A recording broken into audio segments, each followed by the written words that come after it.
రీసెంట్గా కవితనైతే ఢిల్లీ మద్యం పాలసీకి సంబంధించిన కేసులో అయితే ఈడీ ఎన్ఫోర్స్మెంట్ డైరెక్టరేట్ ఢిల్లీ కేంద్ర శాఖ వచ్చి కవితనైతే అరెస్ట్ చేయడం జరిగింది. ఈ యొక్క అరెస్ట్లో కవిత మీద పెట్టిన సెక్షన్లు ఏంది, మరి కవితకి ఎప్పుడు బెయిల్ వస్తుందా అనే విషయాలు అయితే మనం ఇప్పుడు ఈ వీడియోలో తెలుసుకుందాం. ముందుగా వీడియోని చూసేటప్పుడు కొంచెం లైక్ చేయండి. మీరు లైక్ చేయడం వల్ల నాకు కూడా కొంచెం హెల్ప్గా ఉంటుంది.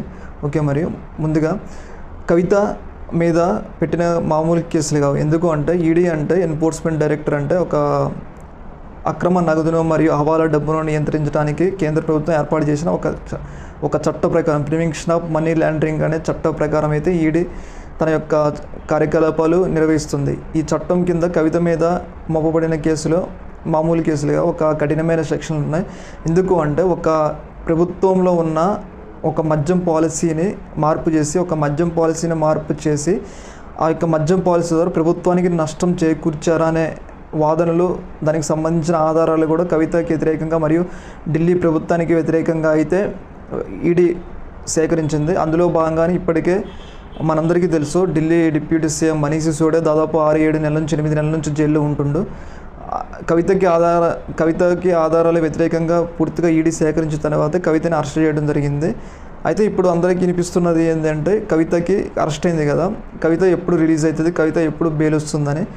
అయితే కవిత రిలీజ్ బెయిల్ అనేది ఇప్పట్లో కష్టమే. ఎందుకంటే కవిత మీద ఈడీ కేసులు అంటే PMLA prevention of money laundering కింద నమోదు చేశారు కదా. ఈ యొక్క కేసులు అనేవి చాలా కఠినంగా ఉంటాయి. మామూలుగా ఐపీసీ సిఆర్పిసిలతో పోల్చుకుంటే ఈ యొక్క కేసుల్లో బెయిల్ రావడం అనేది చాలా కష్టం.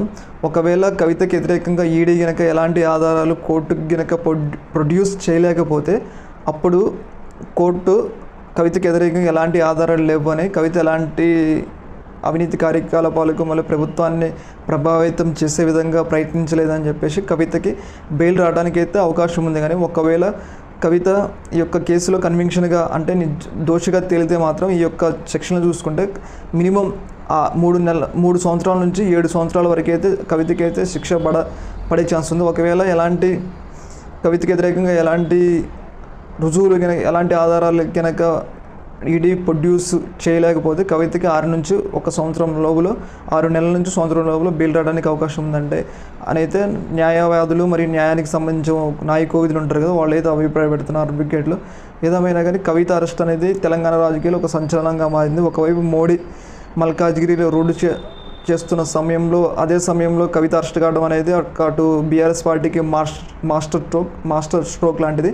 అలాగే కాంగ్రెస్ పార్టీకి ఇప్పటి వరకు కవిత అని అడ్డం పెట్టుకొని అసెంబ్లీ ఎన్నికల్లో గెలిచారు. కాంగ్రెస్ పార్టీ ఏమైనా ఆరోపించిందంటే బీజేపీ మరియు బీఆర్ఎస్ ఒకటేనా, అందుకోసం కవితను అరెస్ట్ చేయట్లేదని ఇప్పుడు అరెస్ట్ కూడా చేస్తున్నారు. ఇప్పుడు కాంగ్రెస్కి కూడా ఈ 2 రకాలుగా పెద్ద దెబ్బ. అంటే బీజేపీ ఒకే టైంలో 2 పార్టీలకి మాస్టర్ స్ట్రోక్ ఇచ్చిందని మనకు అర్థమవుతుంది. అటు బీఆర్ఎస్కి మరియు కాంగ్రెస్కి ఇచ్చిందని అర్థమైంది. ఇప్పుడు కాంగ్రెస్ వాళ్ళు ఎలా ఈ యొక్క అంశంపై ముందుకెళ్తారని చూడాలి. ఏదేమైనా కానీ మోడీ మార్క్ రాజకీయాలు స్టార్ట్ అయినాయి. కవితని కరెక్ట్గా అదే సమయంలో అరెస్ట్ చేయడం ద్వారా మోడీ స్ట్రోక్